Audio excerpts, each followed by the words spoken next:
Minimal sa oras nito tayo sama-samang manalangin. Itaas po natin ating mga kamay.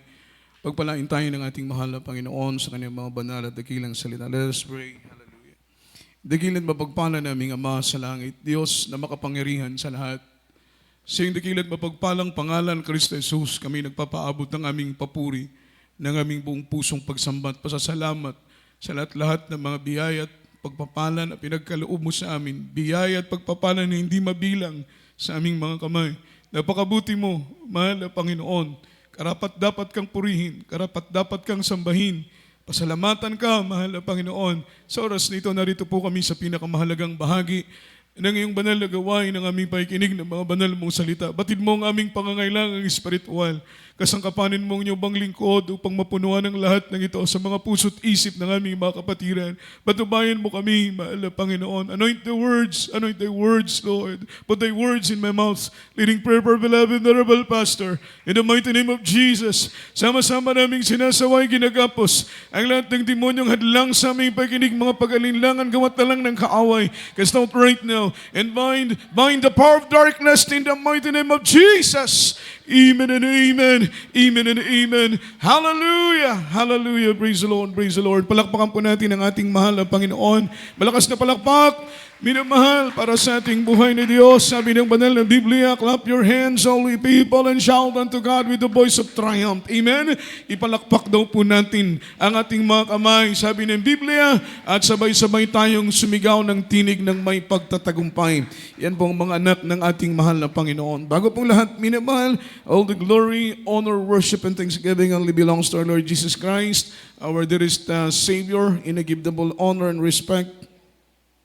To our dearly beloved Honorable Pastor, beloved Evangelist Wildy Strad Almeda, the intent prophet of our loving God, the man of God, and we always cherish the loving memories and blessed teachings, golden teachings of our dearly beloved Assistant Pastor, their beloved children, whole blessed Almeda family, sa mga anak, apo at manugang ng ating mahal na pastor. At ganoon din naman, mga minamahal, sa mga katuwang sa banal na ubasan ng ating mahal na Panginoon, beloved co-workers, beloved co-preachers, at sa lahat ng ating mga mag-aawit, ating beloved musician, at ganoon din naman mga minamahal sa lahat ng ating minamahal at mga ginigiliw po nating mga kapatid sa pananampalataya na narito sa dakong ito, sa oras nito. Mga minamahal, pleasant afternoon po sa inyo pong lahat. Mga minamahal, kagalakan po namin ang makita kayo, ang makasama kayo, mga minamahal, sa pagpupuri sa ating pinakamamahal na Panginoon, umaapaw na kagalakan.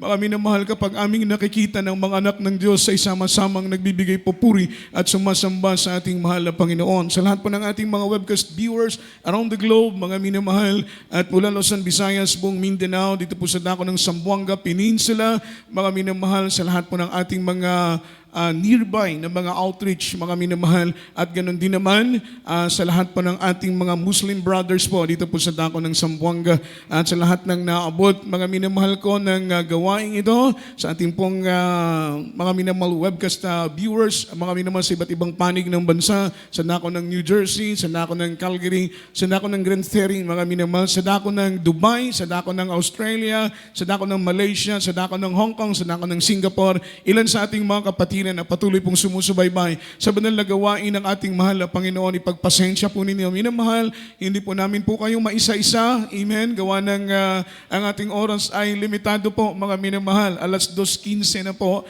Kaya halaga, mga minamahal, na may pangaral natin ang salita ng ating pinakamamahal na Panginoon. At mga minamahal, tayo po'y dumako sa pag-aaral ng salita ng ating mahal na Panginoong Jesus na siyang pagkain po ng ating mga kaluluwa, minamahal.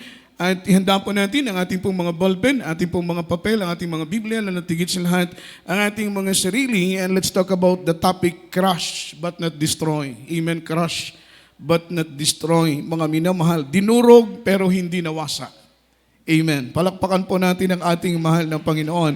At ang unang talata, mga minamahal, nating pag-aaralan from the book of 2 Timothy chapter 3 verse 12, kaili po sa ating mga beloved Bible reader. Amen. From the book of 2 Timothy chapter 3 verse 12. He and all that will live godly in Christ Jesus shall suffer persecution. Amen.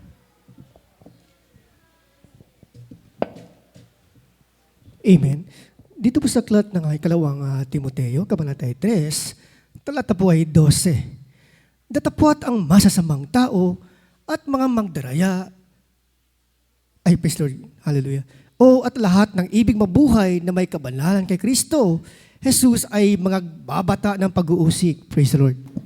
Palakpakan po natin ang ating mahal na Panginoon. God bless you po sa pagkabasa ng unang talata. Unawain po nating mainam, mga minamahal, ang salita ng ating mahal na Panginoon. Ang sabi po rito, mga minamahal, 2 Timothy chapter 3, verse 12, ang sabi ng Biblia, ye and all that will live godly in Christ Jesus shall suffer persecution. Sa Tagalog, mga minamahal, lahat ng ibig mabuhay na may kabanalan, it means living in righteous life, in righteous living. Kapag ikaw ay mamuhay ng may kabanalan, ikaw ay namumuhay ng matuwid sa paningin ng ating pinakamamahal na Panginoon. At ang sabi ng Biblia, ang sinumang mabubuhay na may kabanalan kay Kristo ay magbabata, mga minamahal, ng maraming pag-uusig. They shall suffer many persecution. Palakpakan natin ang ating mahal na Panginoon. Ito po ay, mga minamahal, prediction na nakasulat sa banal na Biblia that, mga minamahal, those who live in godly life shall suffer many persecution. Amen? Ito pong persecution na ito, hindi lang po ito persecution galing sa ating mga loved ones. Amen?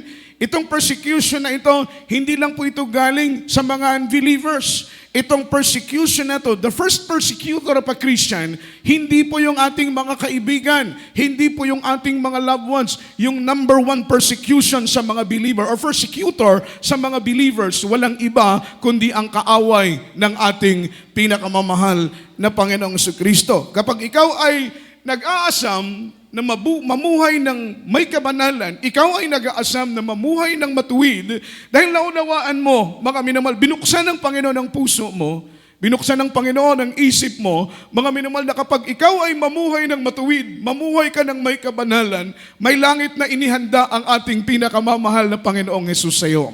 Amen? Kaya nagsusumikap ka. Amen? Ipinamamuhay mo ang, mga minamahal, pamumuhay ng may kabanalan. Ipinapamuhay mo ang pamumuhay na may katwiran sa paningin ng ating pinakamamahal na Panginoon. Ayaw mo magkasala. Nagsusumikap ka na hindi madungisan ng dungis ng sanlibutan ito. Gusto mong maging matuwid, gusto mong maging sakdal, gusto mong maging kaaya-aya sa paningin ng ating mahal na Panginoon dahil gusto mo ng langit ang banal na pangako ng ating pinakamamahal na Panginoong Jesus. Nung tayo po'y wala pa sa mahal na Panginoon, wala po yung ganitong, mga minamahal, ganitong kalalim ng desire sa ating mga puso na lumakad sa katwiran ng ating mahal na Panginoon dahil hindi natin naunawaan ang kahalagahan ng langit at buhay na walang hanggang na ipinangako ng ating mahal na Panginoon. Nung tayo po'y mapadako sa banal na gawain ng mahal na Panginoon under the banner of Jesus Miracle Crusade International Ministry, every time na tayo po'y nakakarinig ng salita ng ating mahal na Panginoon, lalong lumalalim ang baon ng ating pagpapahalaga sa kaligtasan na ibinigay sa iyo ng ating pinakamamahal na Panginoong Jesucristo. Sabi ng ating pinag-aaralan, the moment that you give your life to Jesus, nagiging target ka ni Satanas. Ulitin ko po, the moment that you give your life to Jesus, nagiging target tayo ng kaaway. Whether we like it or not, dahil yan po ang reality sa paglilingkod sa ating pinakamamahal na Panginoon, na once na kapag ibigay mo ang buhay mo sa mahal na Panginoon, sino po dito ang nagbigay ng buhay sa mahal na Panginoon? Itaas po ang kamay. Yung iba, ayaw magtaas ng kamay eh. Kanino nyo ibinigay ang buhay niyo? Bakit ayaw nyo magtaas ng kamay? Kanino po ninyo ibinigay ang buhay niyo? Lahat ng nagbigay ng buhay sa mahal na Panginoon, itaas po ang kamay. Huwag po kayo matakot, hindi po kayo makukulong. Ha? Sabi ng banal na Biblia, once, mga minamahal, the moment that we give our life to Jesus, nagiging target tayo ni Satanas. Tayo po yung number one target ng kaaway. Ayaw niyang mapunta ka ng langit. That's the point. Everybody shout, praise the Lord. Ayaw niya na mapunta ka ng langit. Dahil ang langit, alam ni Satanas kung gaano kasarap ang langit. Bakit ko po nasabi na alam ni Satanas kung gaano kasarap ang langit? Dahil galing siya ng langit. Before siya naging Satanas, ang pangalan niya ay Lucifer. Mga minamahal, kanang kamay siya ng mahal na Panginoon. Alam niya kung gaano, mga minamahal, kaganda ang langit. Amen? Dahil galing siya doon. Kaya nga, nagsusumikap siya at all cost, gagawin ng kaaway na hindi ka mapunta ng langit. Ikaw, ako, tayo na nagdi-desire ng langit, gagawin ng kaaway ang lahat ng pwede niyang gawin para hindi tayo mapunta ng langit. Amen? Galit ang kaaway, mga minamahal sa atin. Bakit po? Bakit ko po nasabi? Dahil si Satanas, si Lucifer, isang beses lang siyang nagkasala, pero kinondemn agad siya ng ating mahal na Panginoon. Imagine ha, isang beses lang siyang nagkasala, hindi na siya pinatawad ng Panginoon, hinatulan agad siya ng Diyos, hinusgahan siya agad ng mahal na Panginoon. Galit siya sa ating mga tao, dahil kahit paulit-ulit tayong nagkakasala, pinatatawad tayo ng mahal na Panginoon. Palakpakan natin ang mahal na Panginoon. Diba? Gaano, mga minamahal, yung gaano kalaki yung favor sa atin ng mahal na Panginoon? Ilang beses na ba tayo nagkasala? Nabibilang niyo po ba? Ilang beses na ba tayo nagkamali? Ilang beses na ba nating sinaktan ng Panginoon? Ilang beses na ba tayong sumuway? Ilang beses na ba nating tinakbuhan ang tawag ng Diyos? Ilang beses na ba nating, mga minamahal, itinatwa ang mahal na Panginoon? Napakaraming beses na. Napakarami na nating pagkakamali. Pero still, mga minamahal, makita mo yung forgiveness ng ating mahal na Panginoon sa bawat isa sa atin. Amen? Kaya, napakalaki, kung iisipin natin mabuti, napakalaki ng favor ng ating mahal na Panginoon. Pero wag nating kalimutan, the moment that we give our life to Jesus, nagiging target tayo ng kaaway ng Panginoon. Gagawin niya ang lahat. Amen? Iba't ibang pagsubok, iba't ibang problema, iba't ibang kahirapan, iba't ibang mga suliranin. Gagawin ng kaaway hanggang tayo po ay mapagod, hanggang tayo po ay sumuko, hanggang tayo po ay ma-discourage, hanggang tayo po ay bumigay, hanggang tayo po ay bumitaw, hanggang tayo po ay umayaw, hanggang tayo po ay tumalikod sa paglilingkod sa mahal na Panginoon. Gagawin po yan ng kaaway lahat para tayo po'y mawala sa paglilingkod sa ating pinakamamahal na Panginoong Jesucristo. Amen? Hanggang tayo mismo ang mag-decide na, Lord, hindi na ako magpapatuloy. Hanggang ikaw mismo ang mag-decide na, Lord, hindi na ako dadalo, hindi na ako sasamba, hindi na ako maglilingkod. Dahil sabi mo, mahal na Panginoon, na kapag maglingkod ako sa iyo, magiging maayos ang aking buhay. Amen? In this pulpit, yes, we preach. Amen? We preach, mga minamahal, in this pulpit, that when we following Jesus, mga minamahal, it includes blessing. Amen? Kapag sumunod tayo sa mahal na Panginoon, merong pagpapala. Following Jesus, ipinipreach natin sa pulpit nito, there's miracle. When we following Jesus, mga minamahal, it includes blessing, it includes breakthrough. Kapag tayo po'y maglingkod sa ating mahal na Panginoon, totoo po yan, ipinapangaral natin in this pulpit na kapag tayo po ay maglingkod sa Panginoon, may biyaya. Kapag tayo po'y maglingkod sa Panginoon, may himala. Yes, ipinapangaral natin in this pulpit na kapag tayo po'y maglingkod sa mahal na Panginoon, kaya nating magtagumpay sa paglilingkod sa mahal na Panginoon. But following Jesus also includes pain and suffering. Amen? Merong pain, merong suffering sa paglilingkod, may sakit, may hirap sa paglilingkod dahil ang pagpasok ng langit ay hindi biro. Kaya hindi tayo pwedeng magpaisi-ising Kristiyano kung langit ang ating puntirya. Dahil ang pagpasok ng langit ay hindi biro, mga minamahal. Kailangan dibdiban ng ating pagpapahalaga sa kaligtasan na ibinigay sa atin ng ating pinakamamahal na Panginoon. Everybody shout, praise the Lord. Kaya ang sabi po ng ating pinag-aaralan, mga minamahal, nung hindi pa po tayo nagkukumit sa mahal na Panginoon, dahil nung nakilala natin ang Panginoon, hindi pa po ganun kalalim yung ating pagpapahalaga sa kaligtasan na binigay sa atin ng Panginoon. Pero dumating ang point, amen, na na-inlove tayo sa mahal na Panginoon. Sino po yung nakaranas na rito na na-inlove sa Panginoon? Gaano kasarap ma-inlove sa Panginoon? Di ba napakasarap? Yung inlove ka sa Diyos, kahit may pagsubok, praise the Lord pa rin. Everybody shout, praise the Lord.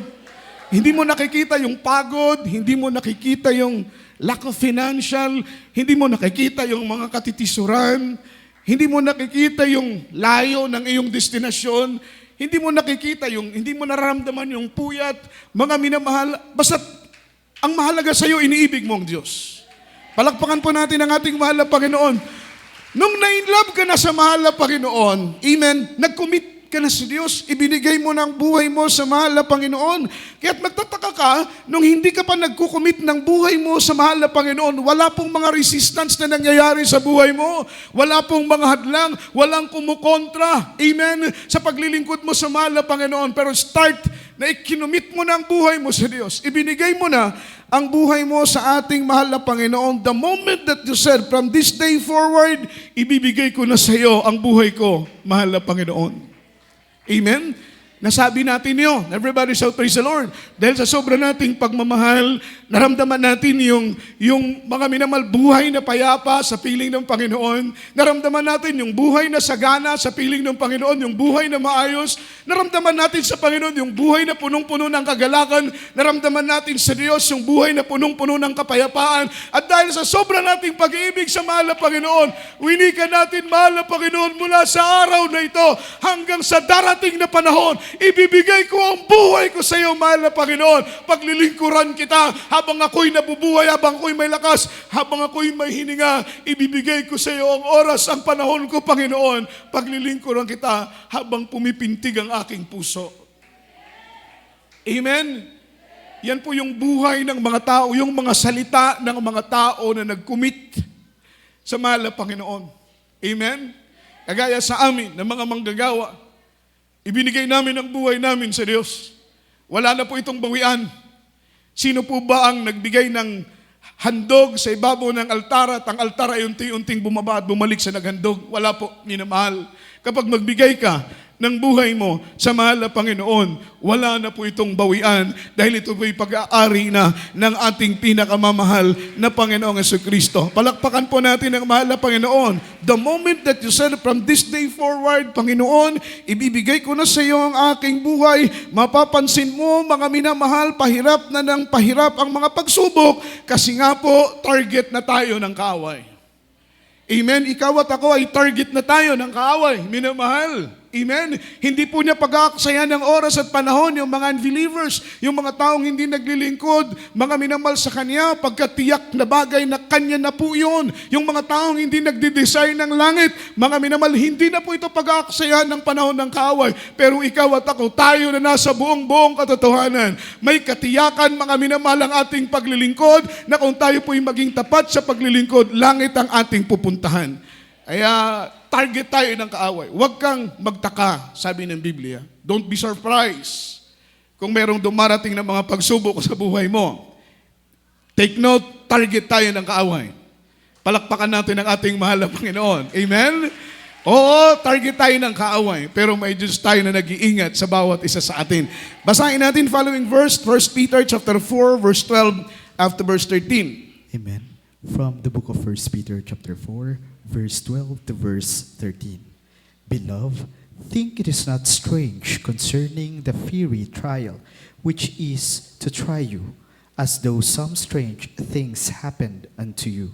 But rejoice inasmuch as ye are partakers of Christ's suffering, that when his glory shall be revealed, he may be glad also with exceeding joy. Amen. Amen. Ito po sa aklat ng unang Pedro, Kabanata 4, talata po ay 12 hanggang 13. Mga minamahal, huwag kayong magtaka tungkol sa mahigpit na pagsubok sa inyo na dumarating sa inyo upang kayo'y subukin.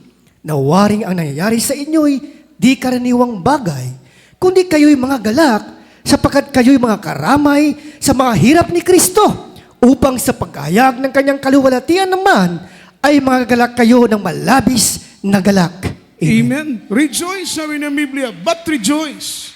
Magalak tayo instead na tayo po'y malungkot, instead na tayo po'y ma-discourage. Amen. Dahil kagaya nga ng sinabi ko, gagawin ng kaaway lahat para tayo po'y sumuko. Gagawin ng kaaway lahat para tayo po'y mapagod. Gagawin ng kaaway para tayo ma-discourage, mga minamahal, sa paglilingkod sa mahal na Panginoon. Gagawin ng kaaway upang tayo po'y manghina, manlumo. Tayo po ay mga minamahal mag-alinlangan sa paglilingkod sa mahal na Panginoon. Amen? Ano po ang mangyayari? Okay? Na-discourage tayo, opo, na-discourage tayo, na-disappoint tayo, gusto na nating bumitaw, gusto na nating tumalikod, gusto na nating umayaw, okay, aayaw tayo, amen, tatalikod tayo, bibitaw tayo dahil lang sa maraming mga pagsubok hadlang sa paglilingkod, balakid sa pagpasok sa area ng ating mahal na Panginoon. Kapag ikaw ay tumalikod, ano ang susunod na mangyayari?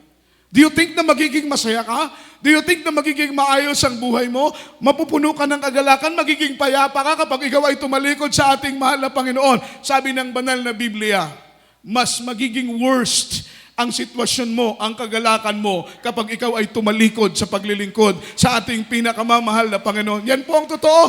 Ang ating kaaway ay double crosser, mga minamahal. Kumbaga sa pagbibiyahe, dadalhin ka ng kaaway sa laot. Kapag ikaw ay nasa laot na, ihuhulog ka ng kaaway mag-isa. Amen? Ibig sabihin, sasang-ayunan niya yung desire mo. Amen? Sa unay, magiging maayos ang business mo. Sa unay, magiging maayos mga minamalang takbo ng buhay mo. Pero in the end, iiwanan ka ng kaaway sa laot at doon ay ihuhulog ka mag-isa hanggang ikaw ay malunod. Pero kapag ang Diyos ang kasama mo, sa Diyos ka sumama, kahit saan pumunta, hindi ka pababayaan ng ating pinakamamahal na Panginoong Hesus. Palakpakan po natin ang ating mahal na Panginoon.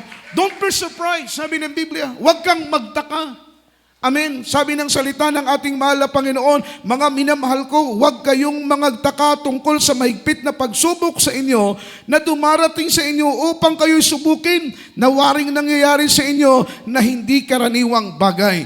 Kundi kayo'y mga galak, sabi ng Biblia, but rather rejoice. Everybody shout, praise the Lord. Hindi pala tayo dapat malungkot, dapat pala'y magalak tayo kung dumaranas tayo ng kahirapan, ng problema. Amen. Kapag dumaranas tayo ng pain, ng suffering, ng troubles in life, hardship in life, huwag tayong magtaka, huwag tayong magulat. Magulat tayo kapag walang pagsubok. Magulat tayo kapag walang trouble. Magulat tayo kapag walang suffering sa buhay natin. Amen? Dahil kapag walang suffering, walang trouble, walang kaguluhan, walang pagsubok sa buhay natin, ibig sabihin, kakampi natin ng dyablo. Amen? Kakampi natin ng dyablo kapag walang pagsubok. Everybody shout, praise the Lord. Everybody say amen. Everybody say amen. Bakit tayo dumaranas ng pagsubok? Bakit tayo dumaranas ng kahirapan? Para ma-discourage tayo sa paglilingkod sa ating mahal na Panginoon. Pero kung sa isip mo, sa mindset ng puso at isip mo, mga minamahal na kalagay sa isip mo, mga minamahal na sa ating paglilingkod sa ating mahal na Panginoon, mapalad tayo kung dumaraan tayo sa anumang mga pagsubok at mga problema. Sabi ng Biblia, magalak kayo, huwag kayong magtaka. Amen? But rather rejoice kung kayo po'y dumaranas ng iba't ibang uri ng pagsubok. Magtaka tayo kung walang pagsubok, walang mga resistance sa buhay natin. Magtaka tayo kung walang trouble sa buhay natin. Amen? Dahil yan ay nagpapatunay na tayo po ay kakampi ng kaaway. Ibig sabihin, mga minamahal, kailangan tayo po ay, mga minamahal, palaging maging galak. Kapag may dumarating na pagsubok, problema, suliranin sa buhay natin, dahil sa likod ng mga problema at kahirapan, may mabuting layunin ang ating pinakamamahal na Panginoong Hesus. But following Jesus also include pain and suffering. Following verse, 2 Corinthians chapter 4, verse 8 after verse 9. Amen. From the book of 2 Corinthians chapter 8, verse 9. For he know the grace of our Lord Jesus Christ, that though he was rich, yet for your sake he became poor, that he through his poverty. 1 Corinthians 8:9. From the book of 1 Corinthians chapter 8, verse 9. Amen. But take heed lest by any means this liberty of yours become a stumbling block to them that are weak. Amen. 2 Corinthians chapter 4, verse 8 after verse 9. Ulitin po natin ang pagbasa. 4, verse 8 after verse 9. Amen. From the book of 2 Corinthians chapter 4, verse 8 to verse 9. We are troubled on every side, yet not distressed. We are perplexed, but not in despair. Persecuted, but not forsaken. Cast down, but not destroyed. Amen. Praise the Lord. Amen. Dito po sa ikalawang Korinto, Kabanata 4, talata po ay 8 hanggang 9. Amen. Sa magkakabila-bila ay nangagigipit kami, gayon may hindi nangaghihinagpis. Nangatitilihan, gayon may hindi nangawawala ng pag-asa.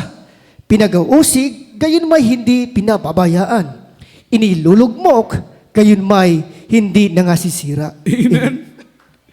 Amen. Palakpakan po natin ang ating mahal na Panginoon. Ito po yung buhay ni Apostol Pablo na buhay natin ngayon. Everybody shout praise the Lord. Ito po yung nararanasan natin sa paglilingkod natin sa ating mahal na Panginoon. Ang sabi ng Biblia, sa magkabila-bila ay nagigipit kami. Gayon may hindi nangaghihinagpis. Everybody shout praise the Lord. Amen. Yung word na hindi tayo naghihinagpis. Amen. Sa paglilingkod sa mahal na Panginoon. Ito po yung buhay na hindi tayo, mga minamahal, nawawalan ng pag-asa sa paglilingkod sa mahal na Panginoon. Na kahit may pagsubok, nangingibabaw pa rin ang galak, mga minamahal at saya sa ating mga puso. Palakpakan po natin ang mahal na Panginoon. Amen? And every side, everybody shout praise the Lord, kaliwat kanan na pagsubok, kaliwat kanan na problema ang ating nararanasan. Say amen. Hindi pa po tapos ang problema, dumarating na naman ang panibagong problema. Yung nakakalungkot nito, may problema nga. Minsan, mga minamahal, may problema uli. Hindi pa nga tapos ang problema, may darating na naman na problema. Dahil kung pwede lang makausap mga minamahal ang mga problema, pwede nating sabihin, magpa-appointment naman kayo, wag naman kayo sabay-sabay. Di ba? Amen? Bakit kayo sabay-sabay? Pwede bang isa-isa lang? Palakpakan po natin ang dahil merong ganun mga minamahal, hindi pa katapos ang problema, darating uli ang isang problema, hindi pa nga nalulutas ang isa, may problema na naman uli. Amen? Kung pwede lang makausap ang problema, pwede ba nating sabihin sa kanila, pwede bang huwag kayong sabay-sabay? Magpa-schedule naman kayo, magpa-appointment naman kayo, sis, Brad. Amen? Uy, problema, uy, suffering, uy, pain, ano bang hardship sa buhay, pwede bang magpa-appointment kayo? I-schedule nyo yung hindi sabay-sabay. Pagkatapos ng isa, kasana lang kayo sumunod. Pero ang nakakalungkot, hindi po ganun Amen? Hindi po ganun. Sometimes, hindi pa tapos ang problema. Darating na naman, mga minamahal ko, ang isang problema, hindi pa tapos ang isa, darating uli ang isa. Kaya't makita mo, kailangan talaga natin ng strength na galing sa ating pinakamamahal na Panginoon. Dahil hindi po natin ma-overcome ang bawat problema na darating sa atin in our own strength. Kaya kailangan natin mag-pray, Lord, we are weak, but Thou art strong. Panginoon, mahina kami. Sa ganang amin lamang, wala kaming magagawa. Hindi namin kaya ang mga problema. Panginoon, kailangan namin ng tulong mo. Mas mainam yung ina-admit natin sa ating sarili na mahina tayo kaysa nagmamayabang tayo na malakas tayo. Amen? Mas masarap yung, Lord, mahina kami. Kailangan namin ng tulong mo, mahal na Panginoon. Hindi namin kaya yung problema ito. Hindi po yung uri ng Kristiyanong confident tayo na sobrang confident natin sa bawat problema. Nakikita natin, maliit lang itong problema kahit hindi ako mag-pray, kaya ko to. Itong problema na to, maliit lang to, Lord. Kahit hindi ako magpakainit, kaya ko ngayon. Hindi mo alam ng malaking problema nagmumula sa maliit. Magugulat ka na lang, yung pinabayaan mong maliit na problema ay darating pala ang panahon na napakalaking problema pala nito. Kaya dapat maging concerned tayo sa bawat problema na dumarating sa atin. Huwag tayong kumumpiyansa, huwag tayong maging pabaya na kahit sa tingin natin ay malaking problema, iluhod na natin ang mga tuhod at manalangin sa mahal na Panginoon upang ang mga problema ito na kahit gaano kaliit ay hindi nahayaan ng Panginoon na lumaki pa ang mga problemang ito. Everybody shout, praise the Lord. Amen. Sabi ng English, we are trouble in every side. Amen. Kaliwat kanan, side by side. In every side, may trouble ang Kristiyano. Pero ang sabi ni Apostle Paul, we are trouble in every side, yet not distressed. Magkabila-bila ang mga pagsubok, ang panggigipit ng kaaway, ngunit hindi tayo naghihinagpis. Nangagtitilihan, gayon may hindi nawawalan ng pag-asa. Dumarating po yung point na parang hindi na natin kaya ang problema. Dumarating po yung point na parang tayo naghihinagpis na. Dumarating po yung punto, mga minamahal, na parang wala nang kalutasan ng ating mga problema. Ngunit sa puso at isip natin, tayo nagtitiwala at nananampalataya sa ating pinakamamahal na Panginoon, sa katapatan ng kanyang salita, sa katapatan ng kanyang pangako, na kailanman ay hindi na tayo iiwan at kailanman ay hindi niya tayo pababayaan. Hallelujah. He knows our load limit. Alam niya kung gaano ka kalakas. Alam niya yung kakayahan mo. Alam niya yung load limit mo. Alam niya yung capacity mo. Alam niya yung kung hanggang gaano ka kalakas. Kaya sabi ng Biblia, hindi ipapahintulot ng mahal na Panginoon na dumanas tayo ng pagsubok na hindi kaya ng ating pananampalataya. It means kapag dumaan ka sa ganyang pagsubok, alam ng Panginoon na kaya mong lampasan yung mga pagsubok na yan sa tulong ng ating pinakamamahal na Panginoon. Everybody shout, praise the Lord! Kaya pag may binigay sa iyong pagsubok ang Panginoon, stand still and see the salvation of the Lord. Tumayo kang matibay at matatag at sabihin mo, Lord, ang problemang ito, sa tulong mo, alam ko kaya ko to. Dahil walang pagsubok na ibibigay mo sa akin na hindi ko kaya sa tulong mo. Palakpakan po natin ang ating pinakamamahal na Panginoon. Sa verse 9, pinag-uusig, gayon may hindi pinababayaan. Amen? Inusig tayo ng kaibigan, loved ones. Inusig tayo ng kaaway. Inusig tayo ng iba't ibang mga pagsubok. Pero hindi tayo pinabayaan ng ating pinakamamahal na Panginoon. Ang sabi ng sunod, nilulugmok, gayon may hindi nangasisira. Totoo po yan, linulugmok tayo ng kaaway. Amen? Pilit tayong pinahihirapan. Pilit tayong ibinababa ng kaaway. Amen? Cast down, sabi ng Biblia, but not destroy. Kinakrush tayo ng kaaway. Palakpakan natin ang ating mahal na Panginoon. Dinudurog tayo ng kaaway. Kinakrush tayo ng kaaway. Dinidestroy tayo ng kaaway. Linulugmok tayo ng kaaway. But yet not destroy. Hindi tayo nawasak. Bakit? Bakit hindi tayo nawasak? Although na linulugmok tayo ng kaaway, dahil meron tayong Diyos na hindi nagpapabaya sa gitna ng ating mga pagsubok. Palakpakan po natin ang ating mahal na Panginoon. Ang sabi rito, when our Lord Jesus Christ was arrested in the Garden of Gethsemane, 3 o'clock in the morning, before ng pag-aresto sa mahal na Panginoon, amen, sa Garden of Gethsemane, that is 3 o'clock in the morning, every morning, imagine every morning, ang mahal na Panginoon kasama ng kanyang apostles, sila'y pumupunta sa Garden of Gethsemane, amen, 3:00 ng umaga. Anong ginagawa ng mahal na Panginoon? Nag-agonize, umiiyak. Everybody shout, praise the Lord. Nagsusumamo sa ating mahal na Panginoon. 3 o'clock in the morning in the Garden of Gethsemane, sabi ng ating pinag-aaralan, when the Lord arrested in the Garden of Gethsemane, hindi po yun aksidente. May connection ang Garden of Gethsemane sa ating pinakamamahal na Panginoon. Why? Because Garden of Gethsemane, mga minamahal, ang ibig sabihin ng Garden of Gethsemane, that is, mga minamahal, oil press. Amen, oil press. At alam po ninyo, mga minamahal, sa Garden of Gethsemane, doon lamang po tumutubo yung olive tree. Amen? Yung olive tree, nagpo-produce ng olive fruit. Yung olive fruit, nagpo-produce ng olive oil. Ulitin ko po, mga minamahal, in the Garden of Gethsemane, doon lang po tumutubo yung olive tree. Yung olive tree, nagpo-produce, mga minamahal ko, ng olive fruit. Yung olive fruit, nagpo-produce ng olive tree. Nagpo-produce ito ng olive oil, mga minamahal, kapag ito po ay, mga minamahal, kinakrush, kapag ito po ay pinipiga, amen, amen, lumalabas yung katas ng olive fruit, kapag ang olive fruit ay pinipiga, nagkukos, mga minamahal, ng olive oil. Palakpakan po natin ang ating mahal na Panginoon. Kapag ito'y kinakrush, yung point ko po dito, mga minamahal, ang ibig sabihin, yung word na crushing, mga minamahal, ito po pala importante sa paglilingkod sa ating mga Kristiyan. Yung minsan, dinudurog tayo. Amen.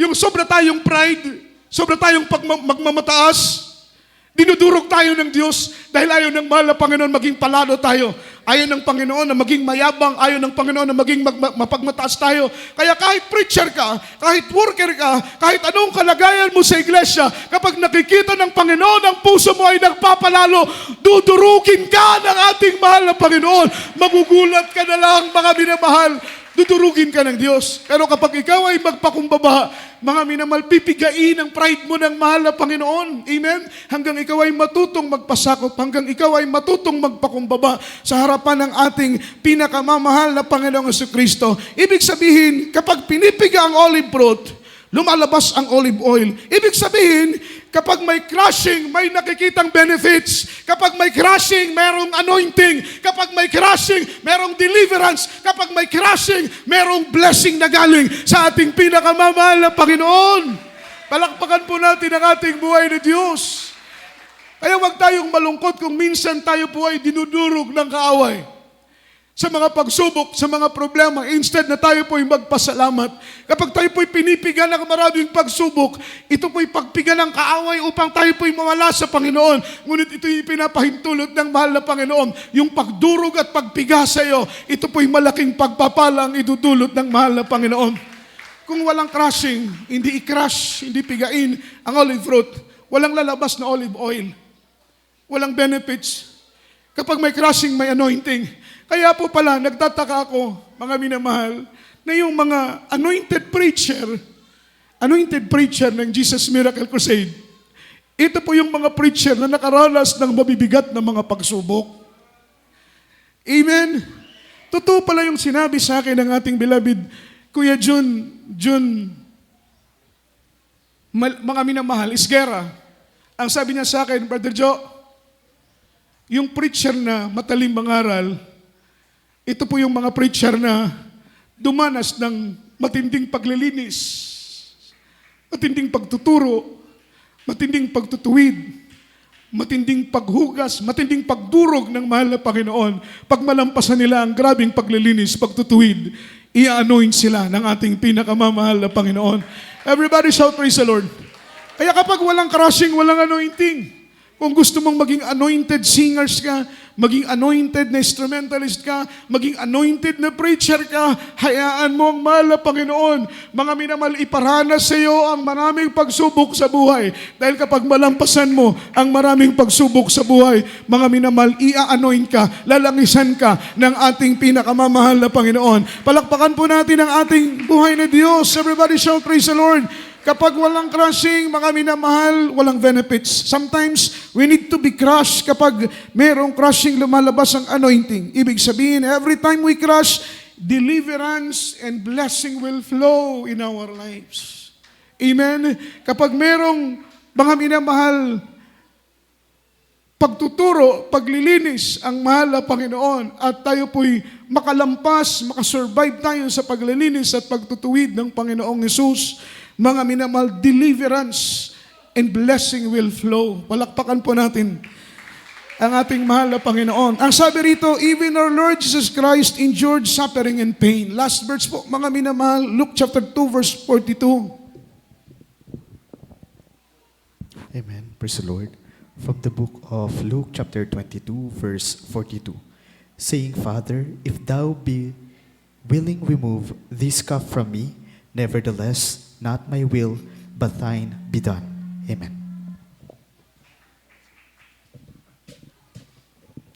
Dito po sa aklat ng Lucas, kabanata 22, talata po ay 42, na sinasabi, Ama, kung ibig mo, ilayo mo sa akin ang sarong ito. Gayon may, huwag mangyari ang aking kalooban, kundi ang iyo. Amen. Palakpakan po natin ang ating mahal na Panginoon. We notice in this verse, in this passage, our Lord Jesus Christ knows that He faced suffering. Makita po natin sa passage na ito na hindi pa dumarating ang kahirapan sa buhay ng mahal na Panginoon. Yung pagpapahirap sa Kanya, alam niya na po na siya idadanas ng kahirapan. Palakpakan po natin ang mahal na Panginoon. Kaya makita mo, yung prayer niya, mga minamahal, ang sabi niya sa verse 42, Father, if thou be willing, remove this cup from me, nevertheless, not my will, but thy will be done. Palakpakan natin ang mahal na Panginoon. Ang sabi niya, Ama ko, kung inyong nais Alisin mo sa akin ang kopang ito. That is, yung sinasabing cup, that is word suffering. Amen?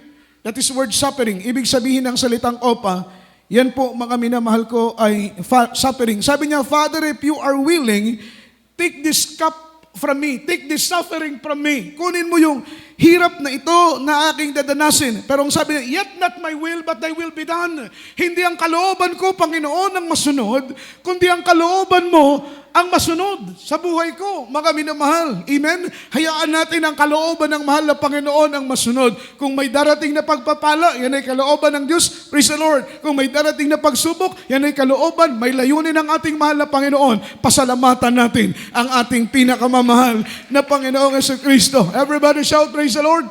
Alam po niya, mga minamahal ng ating mahal na Panginoon, siya po'y bubugbugin. Alam niya na siya po ay luluraan. Alam niya na siya po ay ipapako sa krus. Alam ng ating mahal na Panginoon na siya po ay pahihirapan. Alam ng mahal na Panginoon na siya po ay papatayin. Alam ng Panginoon, mga minamahal, siya po ay magdurusa. Dahil sa isip pa lang, alam niya na siya po ay pahihirapan. Kaya nga po siya po ay nagpray sa ating mahal na Panginoon that, Father, let this cup pass from me. Hayaan mo ang kopang ito'y mawala sa akin. Ang suffering na ito ay mawala sa akin. Yet not my will, but thy will be done. Ang sabi niya, Panginoon, kung ako lang ang tatanungin. Amen. Ayaw niyang maghirap. Ayaw niyang magdusa. Let this cup pass from me. Let this suffering pass from me. Sabi ng mahal na Panginoon, yet not my will be done. Yet not my will, but thy will be done. Hindi po ang kalooban ko, Panginoon, ang masunod, kundi ang kalooban mo ang masunod sa buhay ko, mga minamahal. Amen? Everybody shout, praise the Lord. Makita po natin, mga minamahal, ang mahal na Panginoon, hindi siya sumuko kahit alam niya na siya'y maghihirap. Hindi siya tumanggi na harapin ang kamatayan dahil alam niya na kung tatalikod siya at hindi siya tatalima, mga minamahal, magamat alam niya sa daranas ng kahirapan, hindi po ito tinalikuran ng Panginoon dahil ang Diyos ay nakafocus doon sa gantimpala, mga minamahal, bunga ng kanyang pagdurusa. Amen? Kung hindi po ang mahal na Panginoon tumalima sa pagpapapako sa cross, walang kaligtasan ng sangsinukob sa ating panahon ngayon. Walang langit, walang buhay na walang hanggang, mga minamahal, na inilaan ng ating mahal na Panginoon. Ngunit sabi ng Biblia, tiniis ng Panginoon ang lahat ng hirap upang tayo po'y makasumpong ng buhay na walang hanggang. Palakpakan natin ang ating pinakamamahal na Panginoon. Everybody shout, praise the Lord. Everybody say amen. Ganon din po tayo. Huwag tayong bibitaw agad-agad. Huwag tayong aayaw, huwag tayong tatalikod, huwag natin tatalikuran ang kaligtasan na ibinigay sa atin ng mahal na Panginoon. Kahit anong pagsubok, mga minamahal, suungin natin ang pagsubok dahil may gantimpala, mga minamahal, sa likod ng mga pagsubok. There's always a blessing behind the tears. May biyaya, may pagpapala sa kabila ng pagsubok. Sa oras nito'y awitan natin ang mahal na Panginoon. Purihin natin ang Diyos, mga minamahal, at luwalhatiin natin, itaas natin ang kanyang dakila at banal na pangalan. Kapag matindi ang purpose, matindi rin ang pagsubok na darating sa atin, mga minamahal. Kaya tayo po umawit sa ating mahal na Panginoon, huwag tayong bibitaw. Amen. Sa mga pagsubok, minamahal, patuloy na maglingkod. Ang langit ay atin, ang langit ay at buhay na walang hanggang ay inilaan sa atin ng ating pinakamamahal na Panginoon. Awitan po natin ang ating buhangin. Sa Hallelujah. Para bang imulakan at kay rami mong pena, para bang susubukan niya pagkukit ka.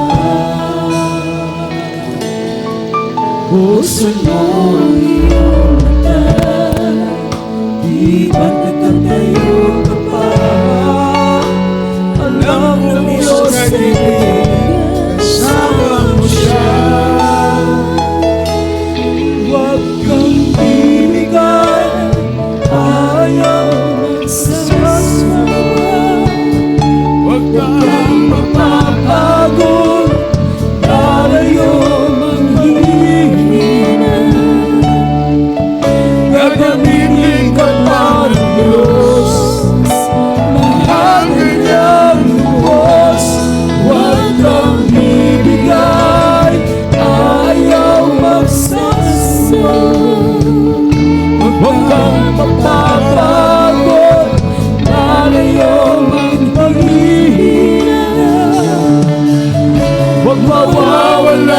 ng pag-asa, darating din ang mahal, kasama sa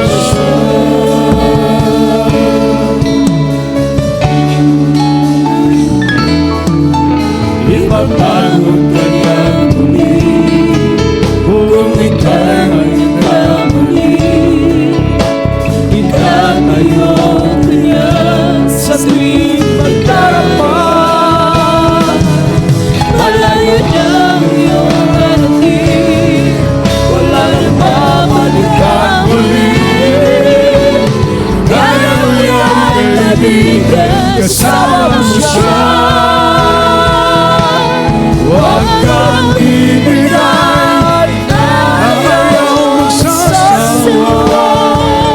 Huwag kang mapapagod, lalayo ang hihila.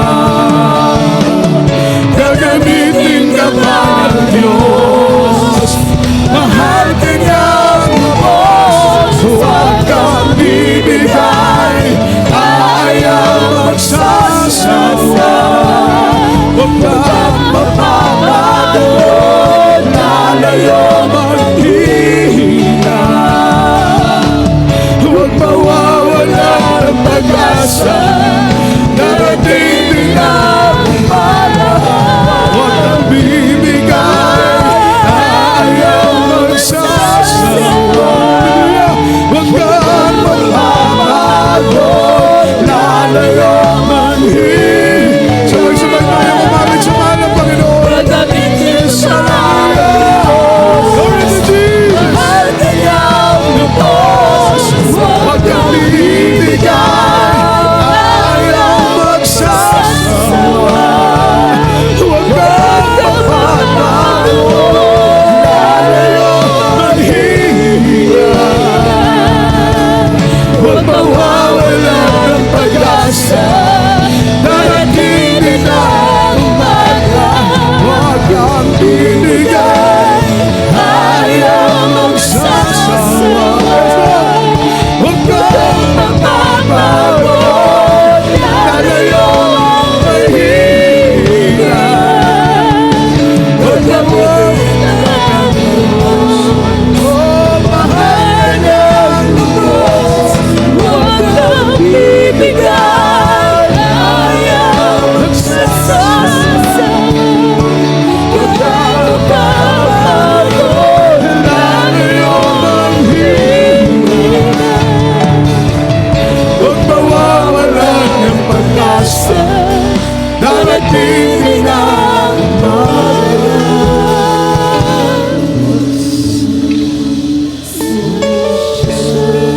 Yes, Lord. Hallelujah. Uriin ka, mahal ng Panginoon. Minamahal tayo po'y sama-sama ang manalangin.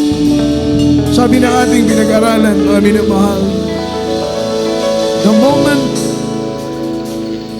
that you mga minamahal, commit your life in Jesus, ikaw ay target na ng kaaway. At huwag tayong magtaka, minamahal, kung may mga pagsubok. Instead, ipag-pray natin na tayo po'y palakasin, panghawakan ng mahal na Panginoon sa gitna ng mga pagsubok. Hindi tayo iiwan, hindi tayo pababayaan ng mahal na Panginoon. Magtiwala, manatiling umasa, manalig sa mahal na Panginoon, sa katapatan ng kanyang mga salita. Hindi tayo pababayaan ng mahal na Panginoon. Ito po yung pagkakaiba, mga minamahal, kapag naglilingkod ka sa Diyos. Dahil ikaw ay nagtitiwala sa bawat pangako ng ating mahal na Panginoon. Tayo po'y manalangin sa oras nito.